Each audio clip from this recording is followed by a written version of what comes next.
Selamat datang kembali di channel Ngoding Santai. Oke teman-teman, setelah di video sebelumnya kita sudah membahas apa itu CSS. Kemudian kita juga sudah membahas tentang perkembangan CSS ya teman-teman di video sebelumnya. Oke, di video kali ini kita akan membahas tentang struktur dasar CSS ya. Jadi di sini tidak hanya HTML saja yang memiliki struktur dasar. Nah, CSS juga memiliki struktur ya teman-teman, agar CSS bisa diaplikasikan ke dalam file HTML ya, atau website kita nanti. Nah, untuk struktur dasar CSS ini dituliskan seperti ini ya teman-teman.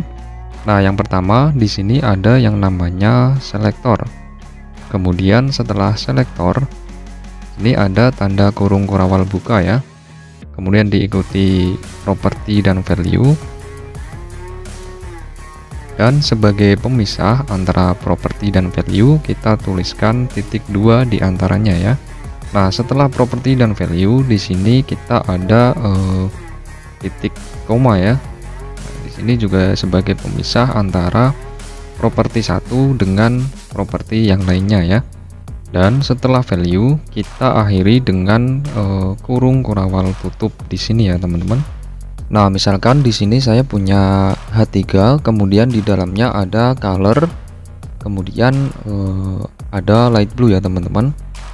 Nah, ini artinya kita akan membuat elemen H3 ini teksnya itu kita ubah menjadi warna light blue ya. Nah, dapat kita lihat dari struktur dasar CSS tadi bahwa H3 itu sebagai selektor ya. Kemudian colornya itu property, dan untuk light blue ini sebagai value-nya ya teman-teman.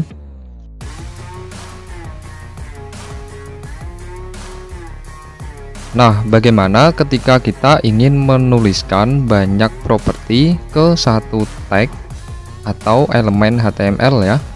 Nah, caranya kita tinggal menuliskan properti selanjutnya itu setelah titik koma ya teman-teman. Nah, contohnya yaitu seperti ini ya. Atau biar lebih rapi codingan kita, teman-teman juga bisa menuliskannya seperti ini. Jadi penulisannya itu secara vertikal atau ke bawah ya teman-teman. Nah, ini artinya kita akan merubah teksnya itu menjadi warna light blue ya teman-teman. Kemudian ukuran teksnya itu 12 pixel ya. Nah, oke ya teman-teman, kita akan coba untuk membahas satu persatu ya, mulai dari selektor terlebih dahulu. Nah, secara teori selektor ini merupakan salah satu rangkaian atau aturan dari CSS ya, yang memiliki fungsi untuk memilih suatu elemen yang ingin kita berikan style ya. Nah, untuk memberikan gaya atau style ke elemen HTML kita bisa mengambilnya itu berdasarkan tag HTML itu sendiri. Nah, kita tadi sudah mencoba ya H3. Nah, kemudian kita juga bisa mengambil elemen itu berdasarkan ID, kelas, atau bahkan kita juga bisa mengambil elemen HTML berdasarkan atribut tag HTML itu sendiri ya teman-teman. Oke, untuk selektor sudah. Kemudian yang selanjutnya tadi ada properti dan value ya. Nah, untuk properti dan value ini memang saling berkaitan ya teman-teman.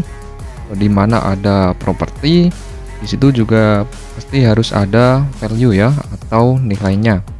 Nah, untuk properti CSS ini punya banyak sekali jenis-jenis properti ya, yang tentunya mungkin teman-teman tidak akan bisa untuk menghafalnya. Nah, sebagai referensi jenis-jenis properti ini, teman-teman bisa langsung saja kunjungi website ini ya teman-teman. Nah, di dalam website tersebut kita bisa mengetahui jenis-jenis properti CSS dari A sampai Z ya. Nah, pokoknya lengkap di sini ya. Nah, untuk tampilan websitenya itu kira-kira seperti ini ya teman-teman. Di sini ada banyak sekali properti CSS ya, mulai dari A, kalau kita scroll ke bawah, nah di sini sampai Z. Nah, pokoknya di sini lengkap sekali ya teman-teman. Nah, misalkan kita ingin mengetahui properti background color ya, kita tinggal klik background color, kemudian akan diarahkan ke halaman berikutnya ya, sini. Nah, di sini ya. Sini ada contohnya. Ini ada HTML, kemudian background color, kemudian value-nya ya. Nah, di sini juga kita bisa melakukan demo ya. Di sini ada HTML-nya, CSS-nya, kemudian hasilnya di sini ya. Nah, oke ya teman-teman, mungkin sampai di sini dulu video kita kali ini ya.